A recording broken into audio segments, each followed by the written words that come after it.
Hello, this is Craig Camp, and welcome to Troon Talk, where we dig deeply into Demeter biodynamic and regenerative organic certified wine growing and farming at Troon Vineyard in Oregon's Applegate Valley. This is meant to be a podcast for those that aspire to, as the Regenerative Organic Alliance says, farm like the world depends on it. These interviews will be focused on our work here at Troon Vineyard, but will also include the work of other farmers committed to regenerative agriculture. And now for today's interview.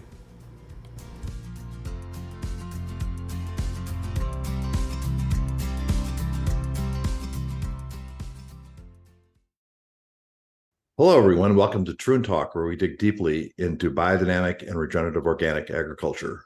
Joining us today, as he so often does, is Garett Long, our Troon Director of Agriculture. Hello, Garett. Hello, good morning. And our special guest today is Marjory House. Marjory is an Oregon farmer. She's the preparation keeper of the Oregon Biodynamic Group, board chair of the Biodynamic Demeter Alliance. She studied ethnobotany from the University of Idaho, has a certificate in herbology and nutrition from the Center for Herbal Studies, and a permaculture certificate from Cascadia Permaculture Institute. Welcome, Marjory. Could you tell us a little bit more about your background and what led you down the path to biodynamic agriculture? So in the late 90s, I came to Eugene to go to school at the Eugene Waldorf School to learn to be a teacher, and quickly decided that wasn't for me. So I pursued herbology and nutrition. And at that point, I had read a lot of Rudolf Steiner, and then I stumbled upon the agriculture course. And I read it and I thought, oh, this is some lost farming art that nobody knows about. And so not knowing, because Steiner doesn't say biodynamics in the agriculture course, he doesn't call it biodynamics. So I didn't know it was biodynamics. So I read it, and then I was caretaking a farm that was using biodynamic practices. So the woman who owned the farm, Mrs. Whipple, was in her late 80s, and her husband had passed away the year before. So I was there, I was using moon calendars, and I was reading the agriculture course, and I attempted to make the preparations for the first time, and very literal. So I was taking whatever I could find. I used a horse skull to make the oak bark preparation, and I put it under the spout of a house, with a downspout where water was running. And then I went and got cow stomach from a butcher shop and intestines from a butcher shop. And hold on, I have a dog in here. Out, go out.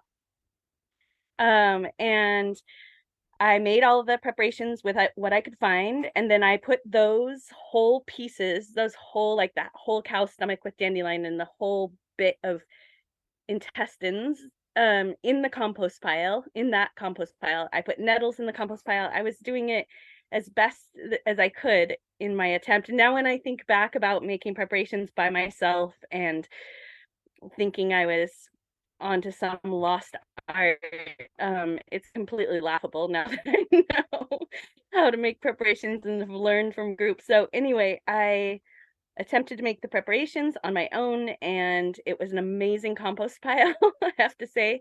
Meanwhile, Mrs. Whipple was bringing me the preparations that she had ordered from a group, and she was like, here, you need to put these in the compost pile. So I was using those preparations, but I wasn't clicking that biodynamics and what I was reading in the agriculture course was the same thing. It just wasn't clicking for me. And so then that next spring, I went to a beekeeping course with Gunter Hawk at the Pfeiffer Center in New York. And that it was there that I realized what I was reading in the agriculture course was biodynamics. So then I said to someone there, I said, oh, I really wish you guys could have an intensive here, like a winter intensive, so that people like myself coming from far away can come and learn biodynamics for a couple weeks. And then a few years later, they did. They had their first agriculture course at the Pfeiffer Center that was an intensive, and it was Stephen Snyder, Malcolm Gardner, Mac Mead, and I can't remember there was some other guest speakers.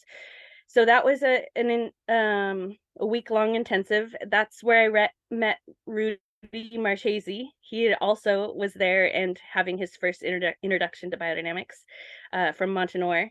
And then a few years later, Hawthorne Valley also had an agriculture intensive, and this was people like Walter Goldstein and Sherry Wildflower and Malcolm Gardner, and again,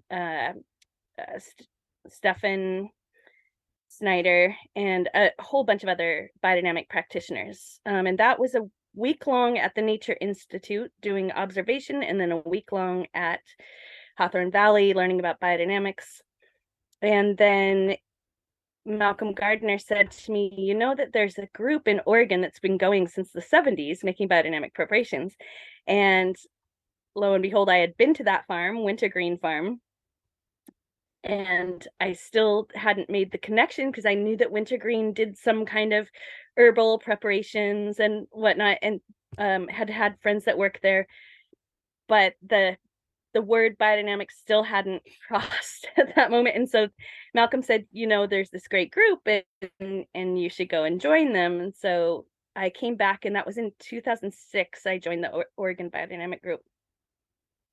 And then the rest is history. I just really dove into it and have learned from the people there that were so steeped in it. Heike Marie Eubanks is one of my mentors, and Wally Via, and they really helped me to learn the intricacies and the little bits of biodynamic preparation making. And so then, yeah, I've been a part of that group since then. And then just about, let's see, last year, I took over the preparation keeping. Heike Marie had done it for decades. And then we had a guy, Adam McKinley, who took it over and had kept the preparations at Gearcrest. And we had one other person in there in the meantime, before they came here to our farm. And so now I keep the preparations here and send them out all over the United States. I've sent one to France, preparations to France. And then I took, is it okay if I keep going? Some aha moments. So in the meantime, I started working for Ed King of King Estate. He brought me on to help the winery go organic and to test out compost teas. And the whole time we were finding that the compost teas were kind of strong and adding, causing a lot of growth. And so, or vigor in the vines, I guess is what you would call it in the wine world. And so I kept telling him, maybe we should just be doing the biodynamic teas because maybe that'll be more subtle. And in 2002, King Estate became certified organic with Tilth. And then I just stayed on as his personal gardener at his farm. So I was doing the biodynamics, but he, one of the only emails he ever wrote me was to stop talking about biodynamics because it was woo-woo. And so I was still doing it there, and he didn't care if I was doing it, just didn't want to talk about it. But then in the meantime, he sent me and one of his other gardeners to a course with Elaine Ingham.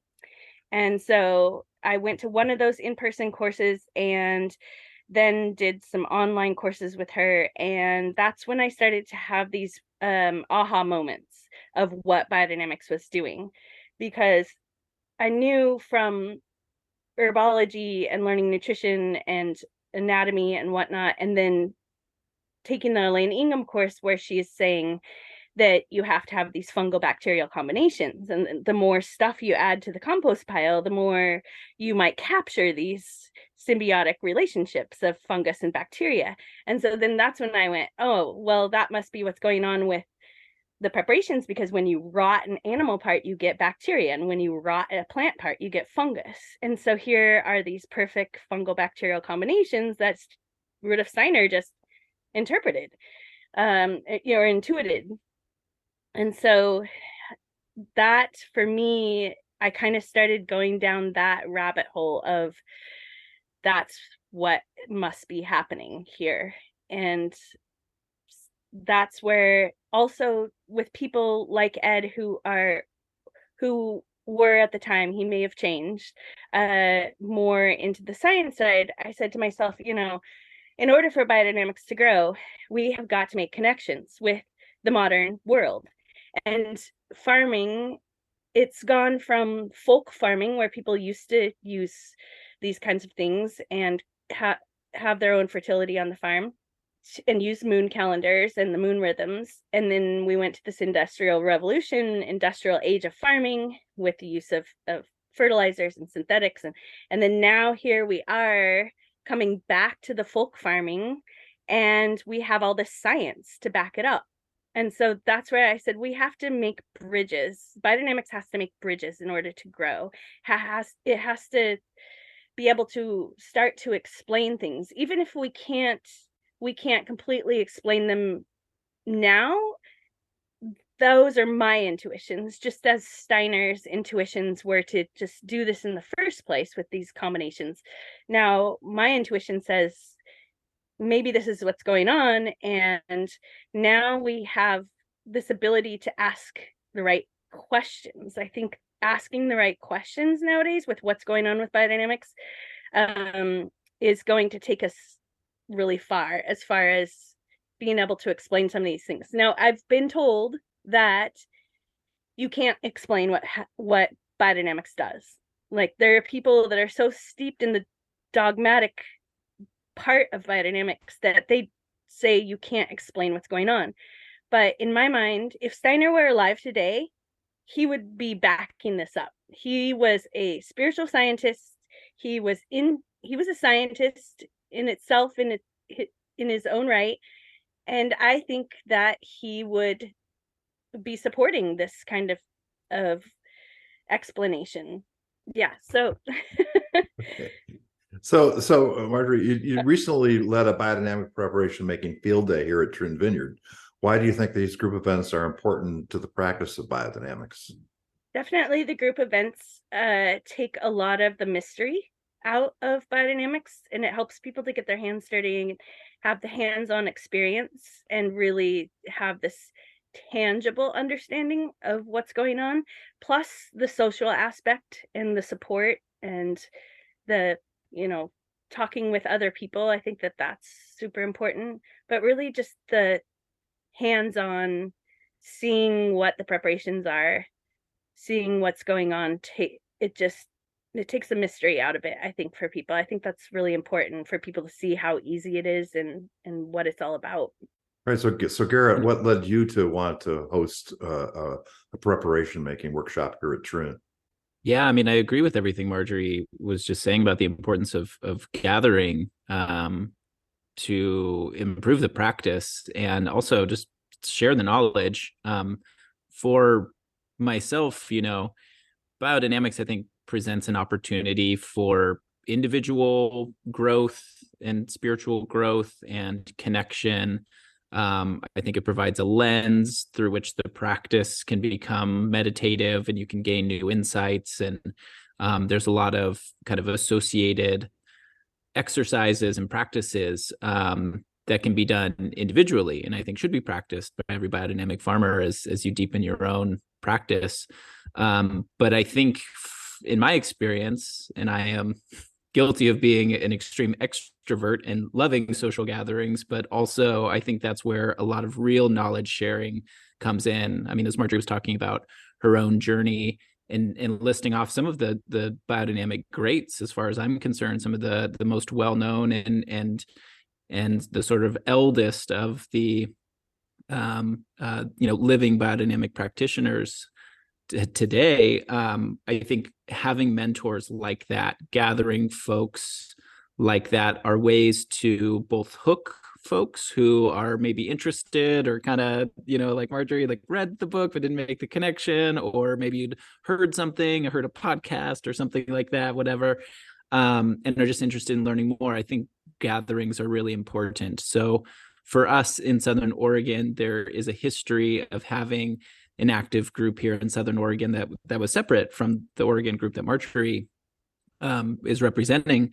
and it's kind of fallen off in this modern age with the passing of some really important practitioners like Devin Strong, who really led the way. And so for me to be a biodynamic farmer at Troon for the last couple of years, revitalizing this energy and this impulse in Southern Oregon was really important to me.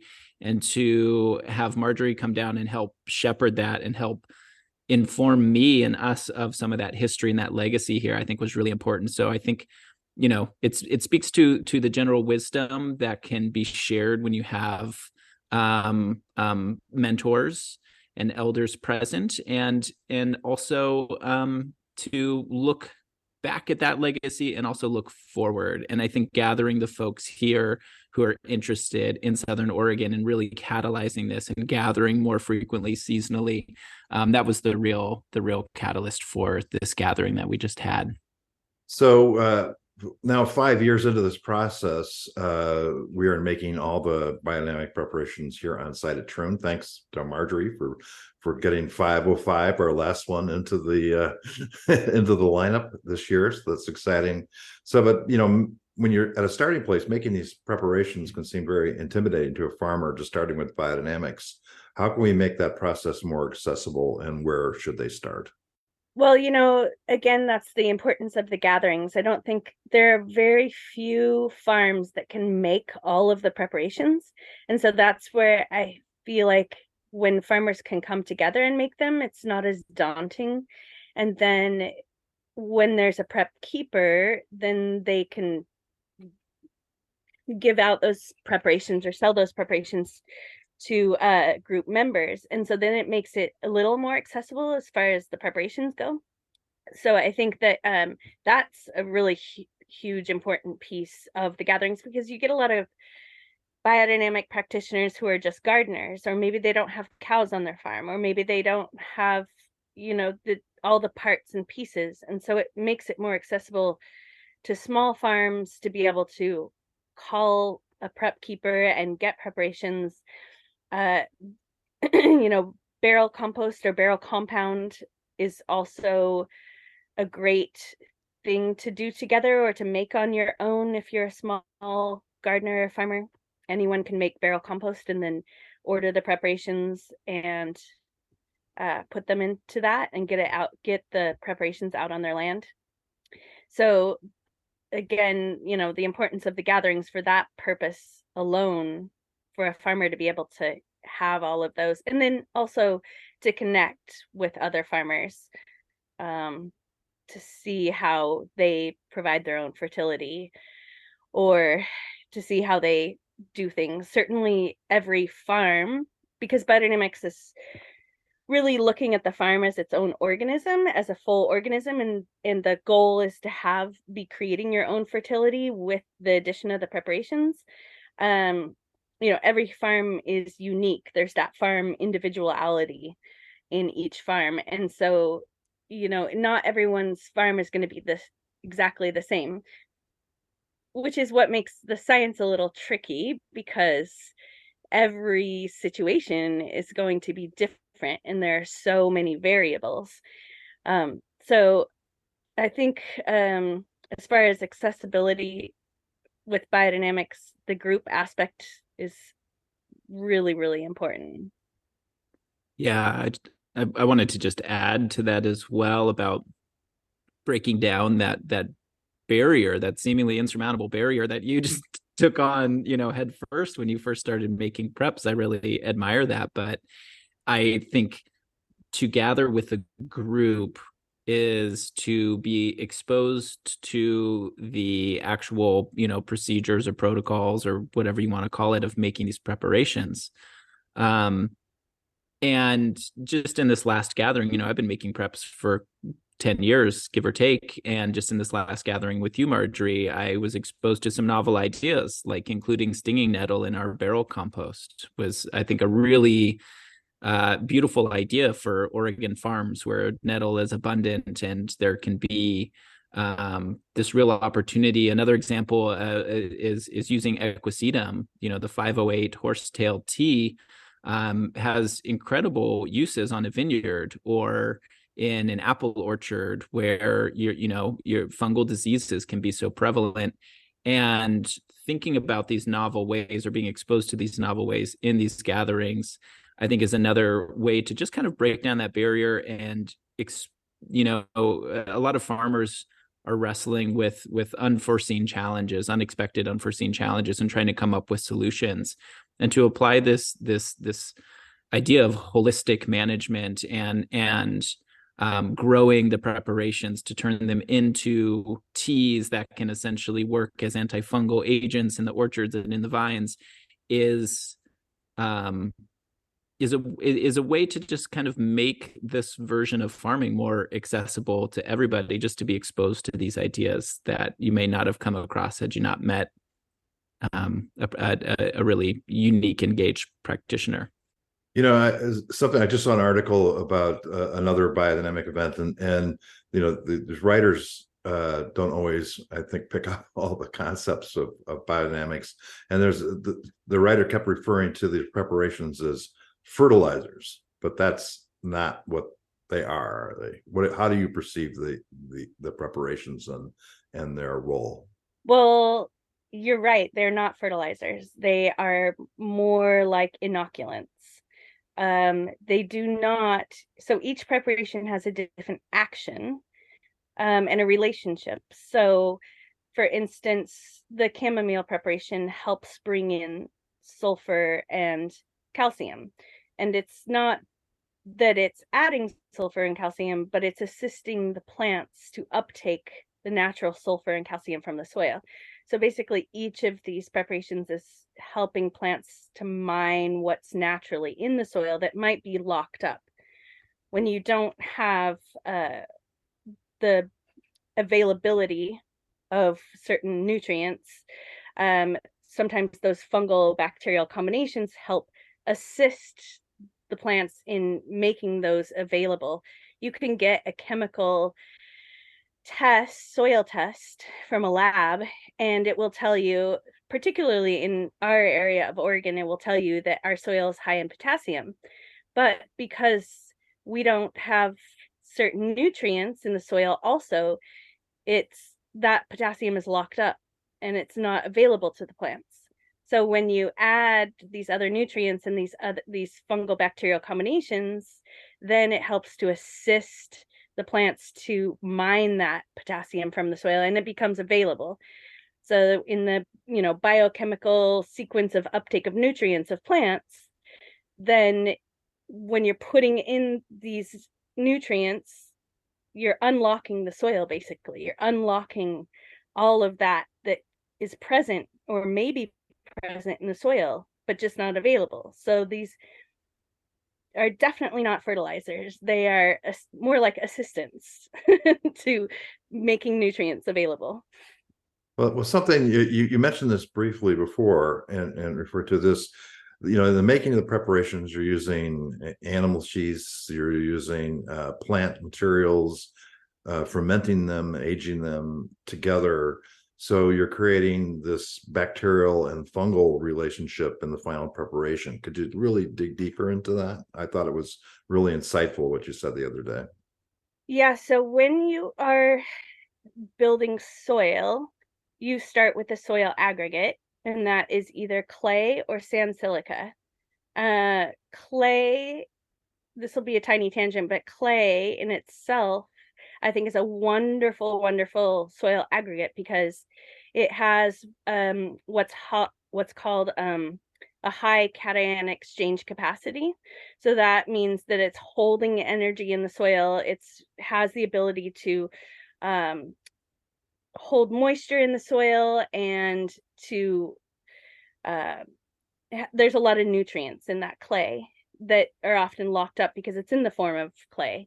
So you start with clay or sand silica, and bacteria will come along and attach itself and then wait for the symbiotic fungus, or a fungus will come along and attach itself and wait for the symbiotic bacteria.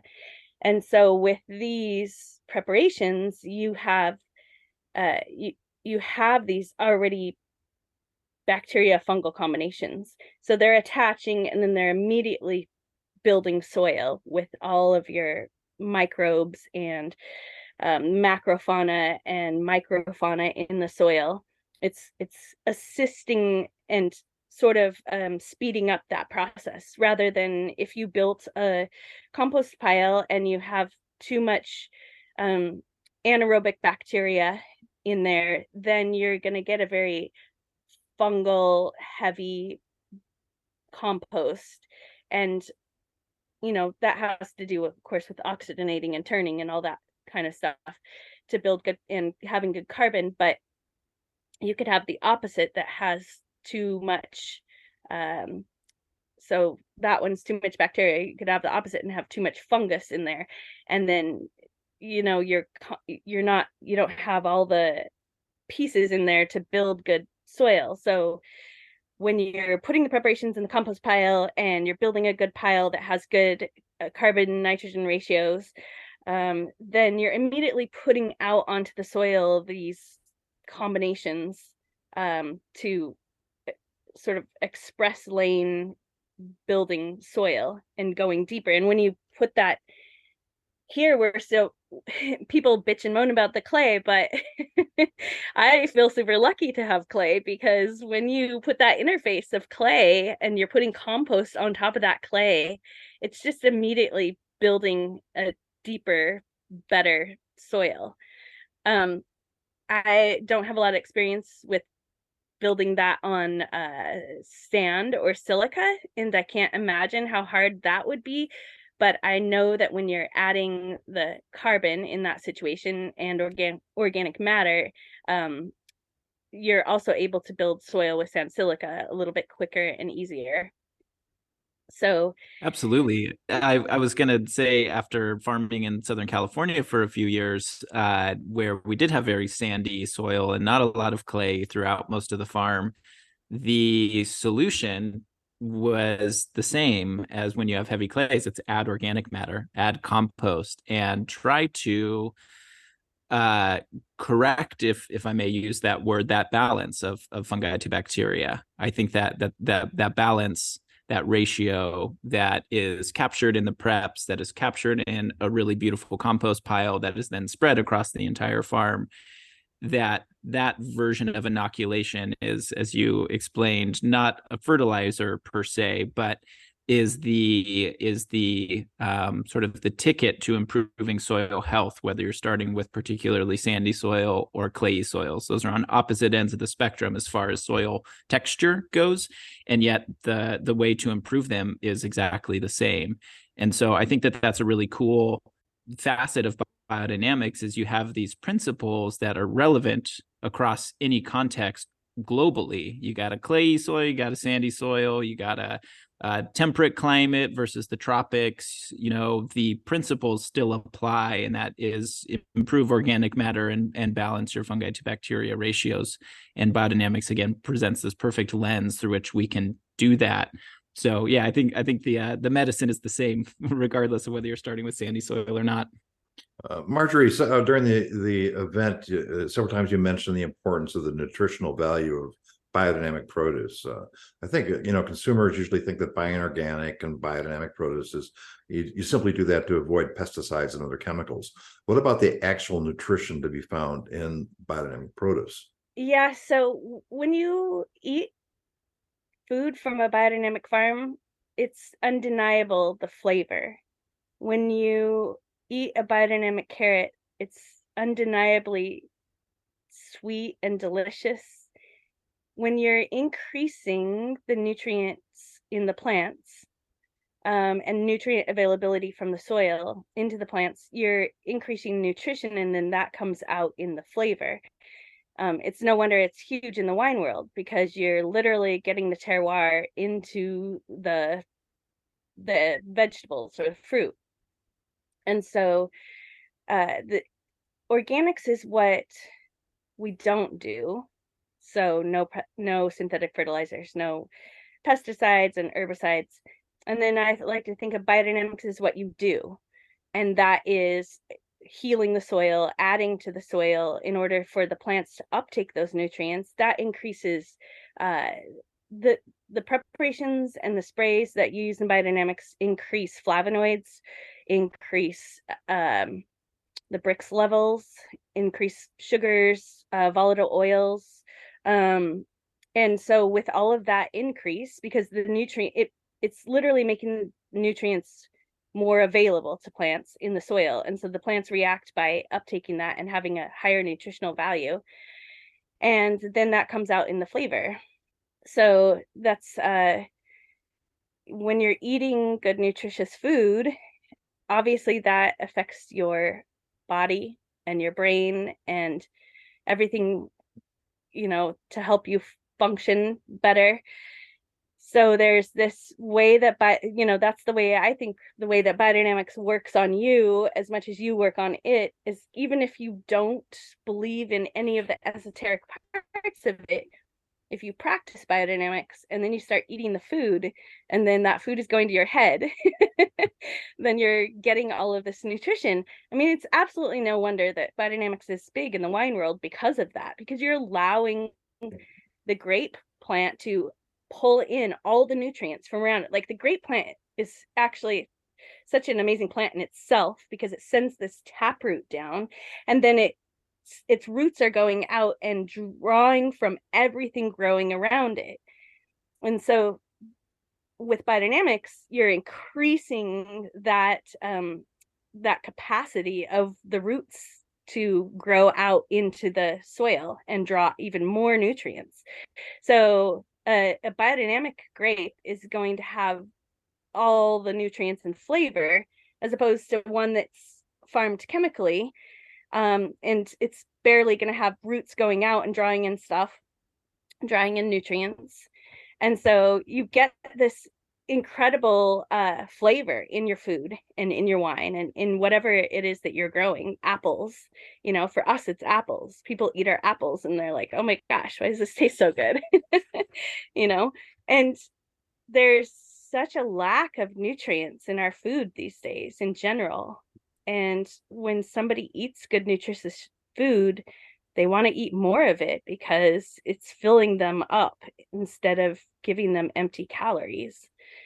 So as far as the nutrient availability in the food, and I would love to see more studies about this, on biodynamic food and what it's doing. I think that in itself should be a seller to biodynamics. I was just going to add that as well. I think that that's such an important research question or line of questioning, is to actually evaluate the nutritional content in biodynamically grown versus organically grown versus conventionally grown, or whatever treatment you want to throw in here.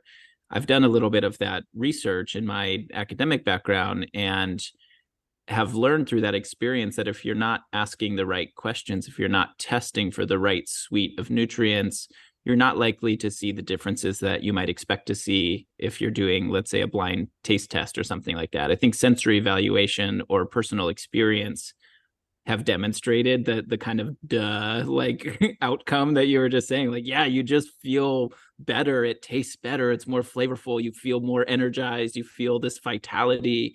It's a sensory experience. And then if you go to some quantitative lab test and you start looking at the elemental nutrition of that carrot or that wine grape or whatever, and you're just looking at calcium, or you're even just looking at like vitamin D or something like that, you might not actually detect a difference. It's only when you really start to dig in to look at some of those bigger macromolecules that are related to taste and sense that you start to see some of these differences. And I think that's been borne out in a lot of studies about eggs. Until people started looking at the balance of omega-3s to omega-6 fatty acids, it wasn't exactly clear why pastured eggs were more heart healthy for us. And then once you really start testing for all of those, you start to see that these outcomes are more apparent. And that seems to me to be a real clear direction that academic research should be heading, is to demonstrate the real nutritional value of food grown in these holistic biodynamic systems and regenerative farms. And I think it's something that the world of big ag, frankly, doesn't want to test. They don't want academics showing that there's better nutrition in food grown this way, because that's certainly not how it's being grown or treated in big ag. So I think that opens up a real line of questioning as we look to the future. So wine has a unique place in biodynamics, as wine has a long shelf life, easy to transport and store, and biodynamic certification can be prominently displayed on the label. I've always felt because of these advantages, the winemaking community has a unique responsibility and opportunity to educate customers on biodynamic agriculture. What should the wine industry be doing to better spread the knowledge of biodynamics? Well, first, educate everyone in your businesses.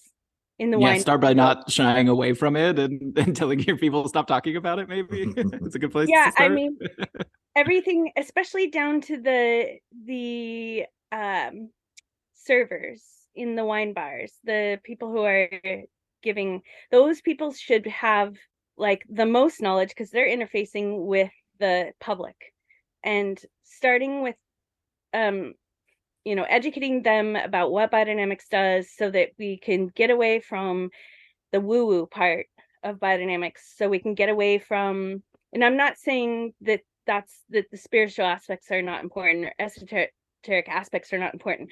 I'm just saying that in order to bring biodynamics out of that, where it's not taken seriously, that interfacing of your wine people, that will go really far, because people can sit there and taste the wine, and then the person serving it to them can just chat away about and educate the consumer about what's going on with biodynamics. I think that is a really important piece. I've gone to wineries and educated staff about how to speak to biodynamics.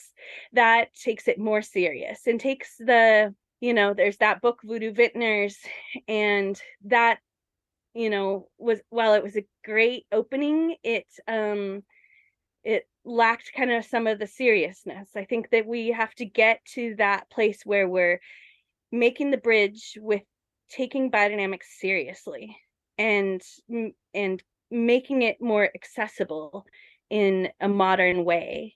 And so that's something that the wine world can do, because a person is going to be captivated and captured while they're tasting their wine and they can get a whole education about biodynamics. And it's not going to be just about the moon rhythms or the esoteric parts, but about what biodynamics is doing as far as the science, the soil health, the nutrition, flavor. There's a myriad of things. I think that's a really great opportunity in the wine world to capture. So as we approach the 100th anniversary of Rudolf Steiner's lectures, which set in motion the biodynamic movement, how do you see the future of the biodynamic movement, both of you? Well, I think that's something that we are going to address at the conference, for one thing. Let's mention that real quick. Yeah. Plug the conference. The last panel at the conference, keynote speakers will be looking at what that is. What is the next 100 years of biodynamics? Steiner said in his lectures that there's going to be a time when we're lacking nutrition in our food, which in turn makes us lack intelligent thought and spirituality in our lives. And so he said there will come a time, and he gave the agriculture lectures, and he said, now take the next 100 years to develop it and to ask questions and to experiment and to do it. And here we are 100 years later. Now where are we going to go? How do we ask the right questions to do the science? How do we use the practice and spread the practice? I hope that I'm super excited about this panel of keynote speakers at the last on Sunday, because I think it's just gonna catapult and launch us into looking at that. What does the next 100 years look at? I'm excited about all the speakers. It's going to be Maggie Keith, Lloyd Nelson, Garett Long, and Christina Rossi Villa from Tennessee. will be the speakers, and then I'll be facilitating the 4 of them. Garett, do you want to speak to this? Yeah, I think it's a thought that was really inspired by our conversation that we had when you were out here, Marjory. But I think you've alluded to it in this conversation too about building bridges and going from folk farming to this kind of modern industrial age to then how can we apply these lessons and these technologies to quote unquote folk farming, right? And how can we better study it and understand it? And adapt it to this modern age as well, and sort of, as spot on as I think Steiner's predictions were, as you just laid out. Food is lacking nutrition, people are lacking willpower to actually create change in their own lives and also respond to climate change. And I think there are a lot of lessons and technologies that we can carefully borrow from a more modern sort of industrial age. And I look at some of the farming equipment that we use in our vineyards, like tractor implements or sprayers or things that just didn't exist 100 years ago. And how can we experimentally continue in the next 100 years applying novel technologies and novel ways of thinking about working with the preparations and working with the thoughts behind them and applying them to our various contexts. Again, wineries, farms, dairies, vegetables, health and beauty and skincare products are going to be on display at the Biodynamic Showcase. Next month, November 10th through the 12th, is this Biodynamic Annual Conference that you were talking about in Denver. And I think to me, that's a real opportunity for the future, is to continue experimenting with some of these tools. And I think that the tools are both how we practice agriculture on the day-to-day, and they're also how we research it and understand it. And I think that's something that we could really take a deep dive into, is what are those different versions of testing and analysis? We're talking about quantitative analysis, qualitative analysis. What is the role of publishing in a peer-reviewed journal versus a more sort of anecdotal case study? There's just a lot to dig into, I think, with the science and the research side of it that really inspires both of us, and I think is hopefully inspiring the next generation too. Because as practitioners and biodynamic farmers, we like all farmers, wear a lot of hats, right? We're mechanics and we're forecasters and we're animal caretakers, and we're all of these many different hats. And I think researchers and experimenters should be at the top of the list in describing every farmer, but especially biodynamic farmers. So given that was the impulse that Steiner provided for us 100 years ago, I think to raise that again to prominence is really important, and to keep asking those questions, but ask them in a more nuanced way, and ask sort of what we're calling the right questions, right? The right questions and the right technologies to get to answers, revelations that we hope to pull out of this. Again, we perceive them, we sense them in the flavors, we experience them in the vitality of the wine. And yet academic research continues to lag behind in demonstrating how and why and what are these compounds, and what is the role of the preparations versus the other 90% of biodynamics that's really proven out in academic research around taking care of soil health and reducing tillage and improving soil biology and biodiversity on farms. All of this has been borne out in the academic literature to be really supportive. How can we move it to the next level, and what questions can we ask, and what technologies can we borrow to gain new insights? I think that's really important as we look to the future. So as we come close to the end of our time here, I just wanted to perhaps talk about the spiritual side just a little bit, based on a conversation we had when you were here, Marjory, is that that the spiritual side is very personal, and it's perhaps something that's arrived at through the work, not given by the work. It's your experience. I thought you had some really beautiful insights on that.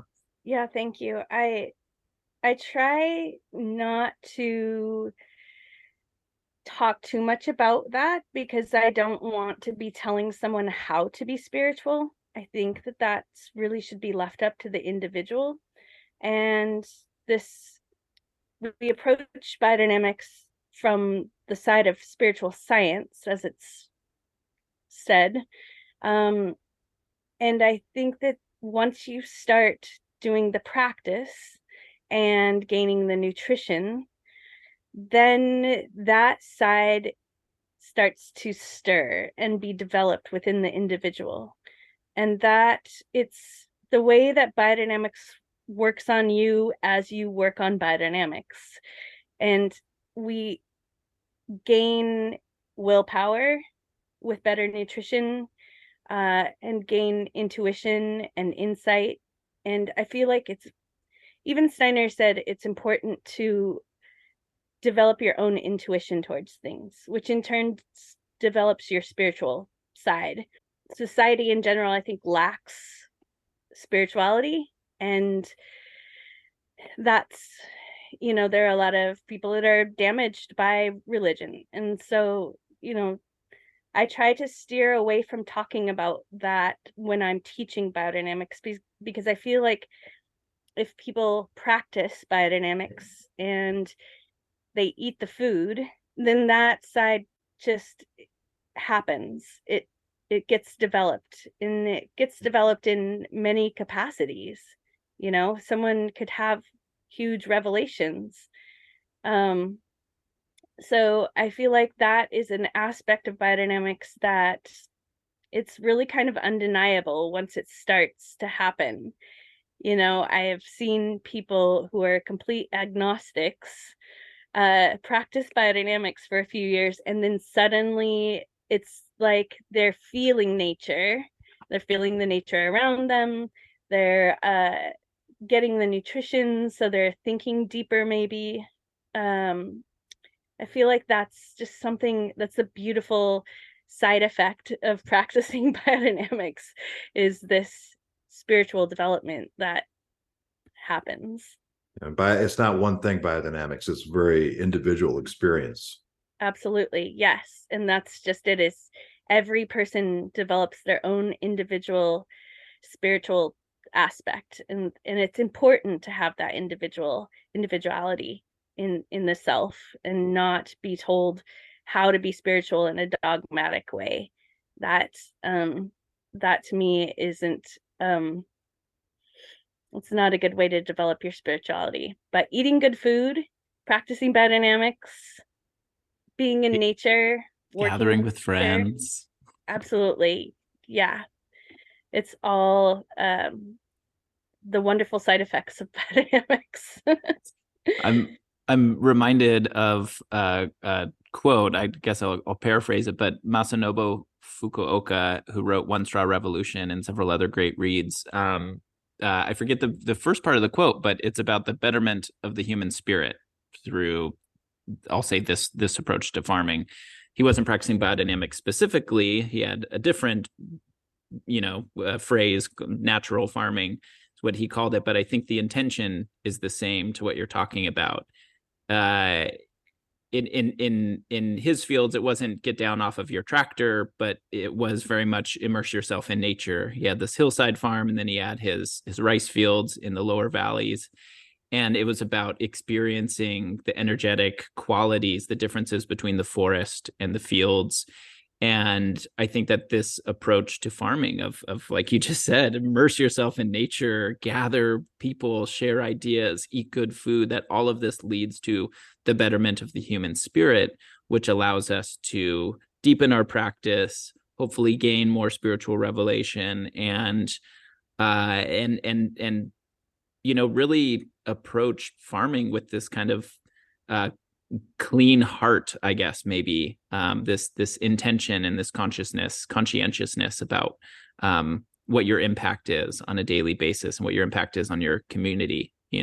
Are you providing good, nutritious, healthy food for your community, or are you spraying these pesticides that are negatively impacting bees? And it's not just it's not so black and white as that, but I think through the practice, and I've talked a lot about this idea before, but through the practice of biodynamics, through the practice of preparation making, you really gain these insights in a natural way, in a intuitive way.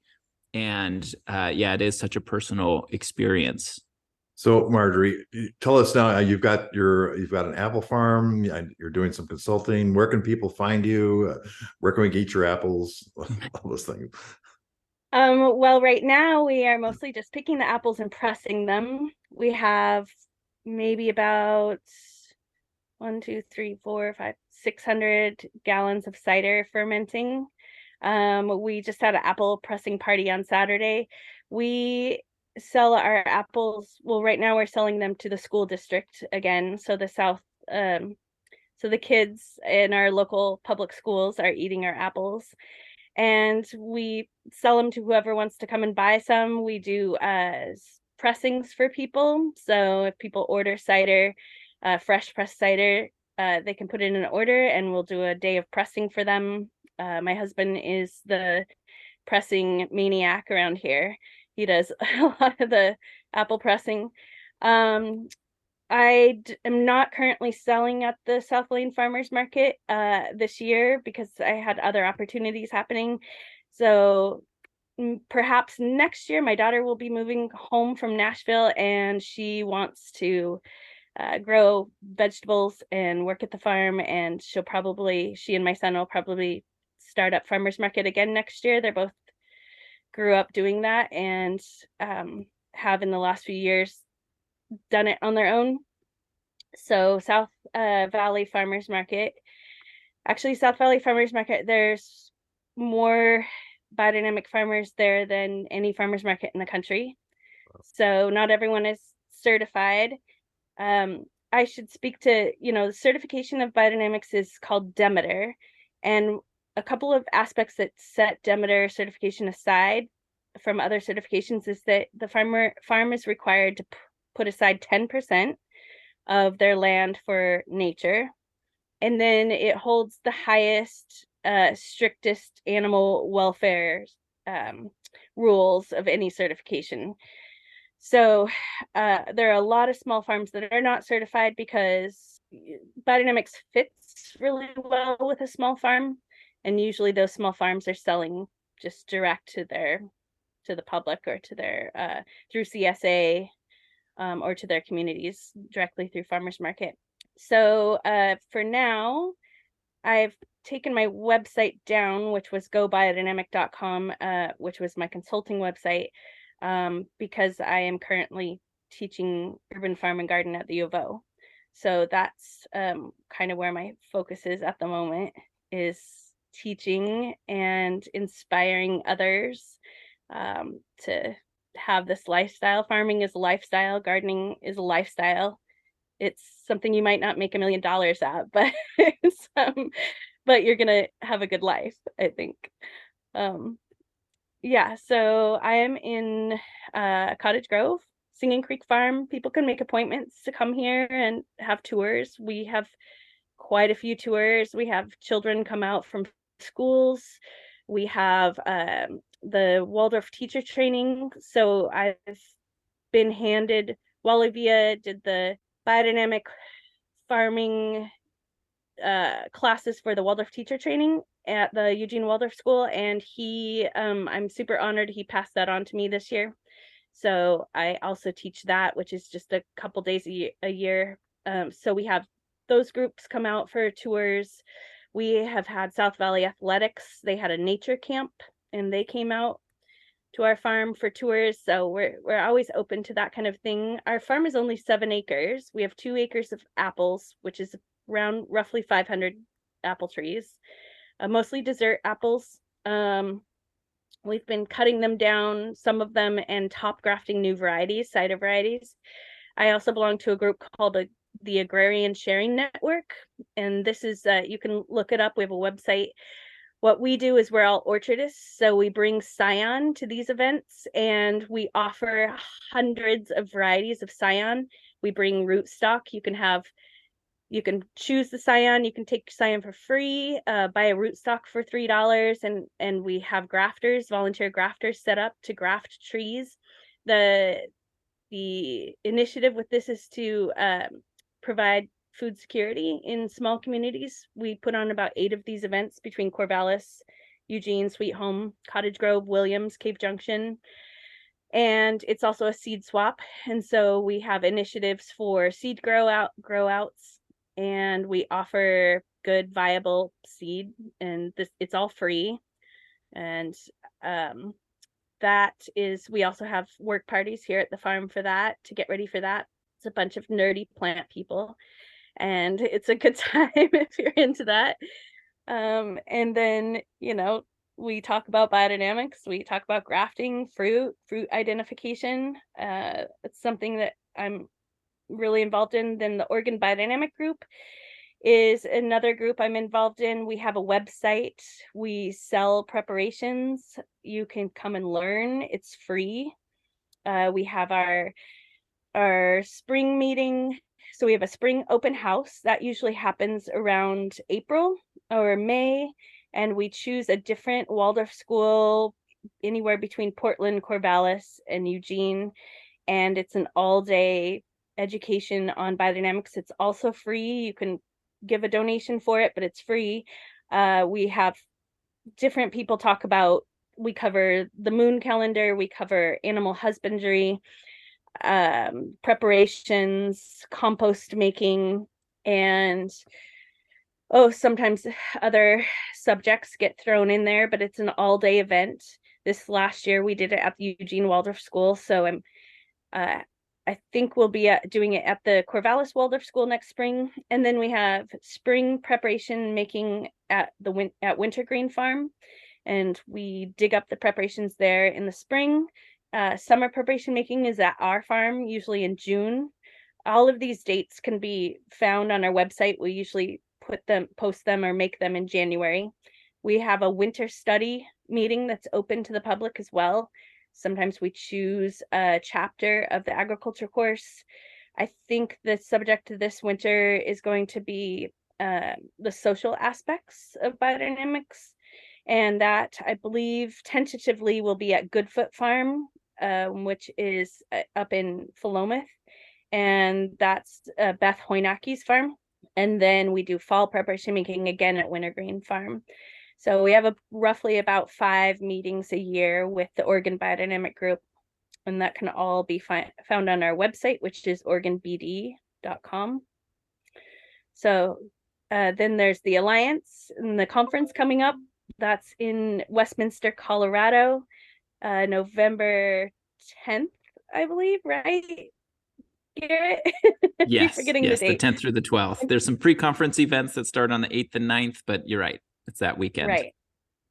Yeah, and that's in Westminster, Colorado. And that's our big biodynamic event. And then there's numerous other events around the US, but as far as preparation making, I also belong to the Fellowship of Preparation Makers. We meet once a month and have a call and talk about preparation making and kind of keep our finger on the pulse of biodynamics in the United States. We will have a booth there at the conference also, so you can come and find out where your local group is, preparation making group or otherwise. There are some groups that just do study of the agriculture course or other anthroposophical subjects. So you can find that also at the conference. Well, Marjory, your work and enthusiasm is inspirational, to say the least. We thank you for joining us today and for everything you're doing for the community, and you are truly making a difference. And it was a really privilege to have you join us here on the farm. So Thank you. I appreciate you guys doing this. So this podcast will have a companion video we made of the actual compost, the preparation making day. And so we're going to have quite a complete look at this whole process. Also in the show notes will be links to our previous podcasts about the preps themselves, so you can get an idea what's going on. So Marjory and Garrett, thank you. We are happy to share this podcast from Troon Vineyard, a Demeter biodynamic and regenerative organic certified winery in Oregon's Applegate Valley. We farm like the world depends on it by growing produce in our gardens and naturally crafting authentic wines. We will be sharing these in-depth podcasts several times a month. To learn more, I encourage you to visit our website at troonvineyard.com, and those of the Regenerative Organic Alliance at regenorganic.org, and Demeter Biodynamics at demeter-usa.org. Thanks for sharing our voyage to regenerative agriculture with us.